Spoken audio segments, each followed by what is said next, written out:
Chapter 18, Part 3. Now we're going to talk a little bit about the formation of a corporation. After you've got your articles of incorporation filed with the Secretary of State, and you probably should create as well bylaws, which is your day-to-day way in which you're going to be governed.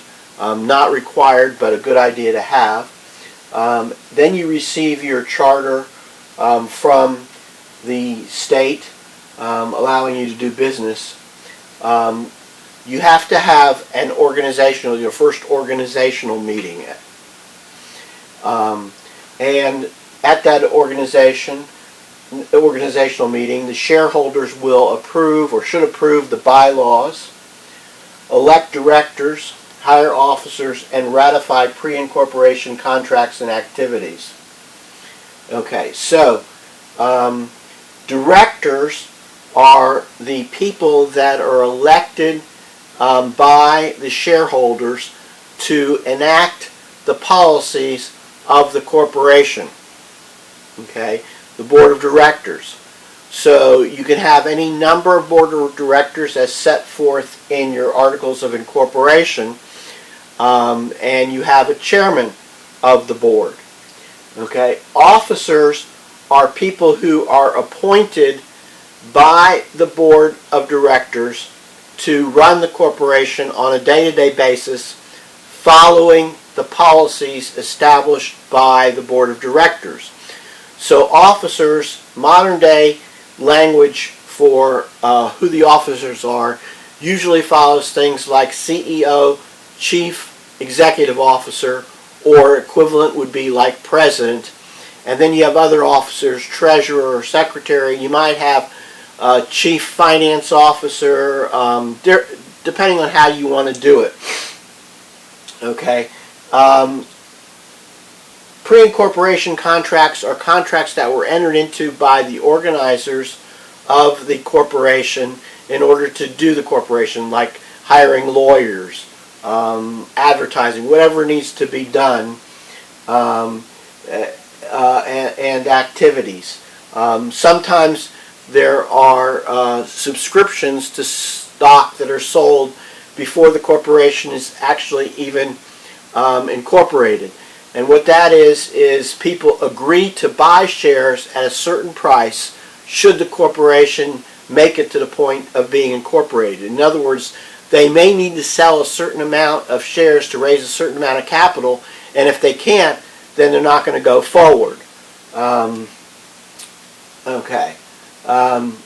So if you have improper incorporation, something wasn't done correctly, what happens? So a de jure corporation is a corporation that has substantially complied with all conditions precedent to incorporation.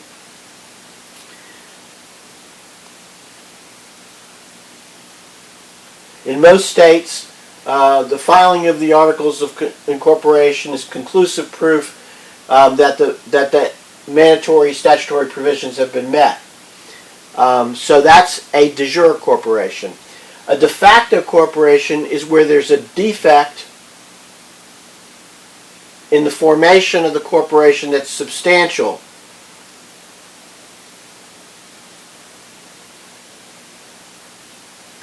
Some states will recognize some de facto corporations if the following requirements are met.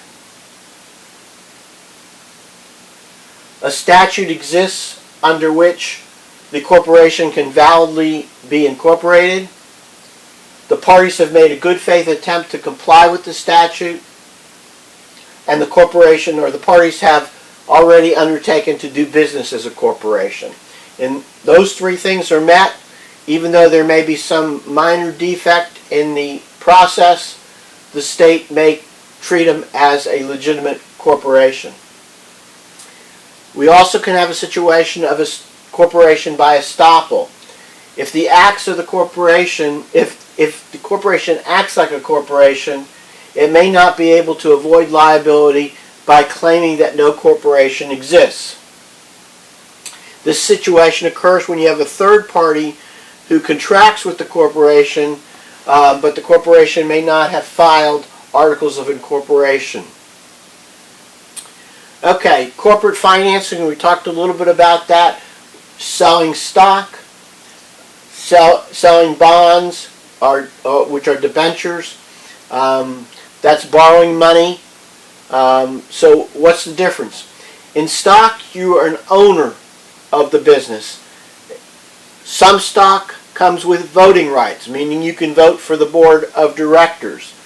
Generally, stocks pay dividends. That is, when the corporation makes a profit, they're going to pay some of the money off to the shareholders according to how much stock you own. It's beneficial to the corporation to pay dividends. When a corporation does not pay dividends, it's less likely that the stock is going to raise in value, because people buy stock when the corporation is doing well, making profits, and passing it along to the shareholders.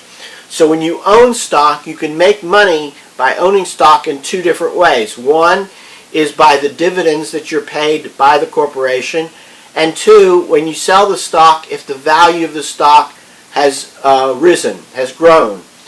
So that's a little bit about stock. Stock can also come in common stock or preferred stock.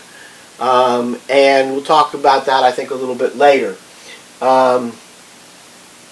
Bonds, you are paid back a certain amount of the money that you gave to the corporation on a periodic basis, and you're paid interest on those bonds.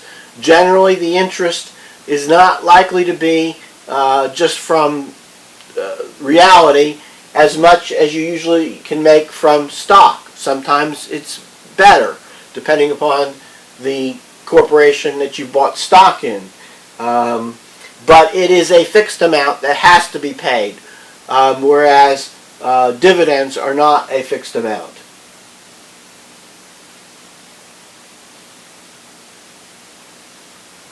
Okay. They normally have, bonds usually have a maturity date, and then it's paid off.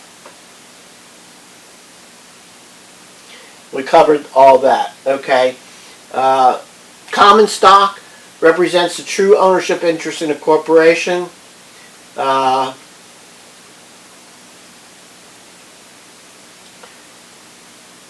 Preferred stock usually holds a priority over holders of common stock as to dividends and payment on dissolution of the corporation.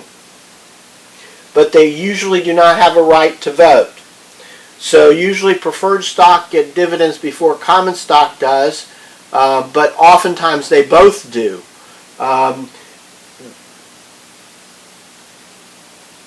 Venture capital is a little bit different. Venture capital is for usually a startup business needing capital.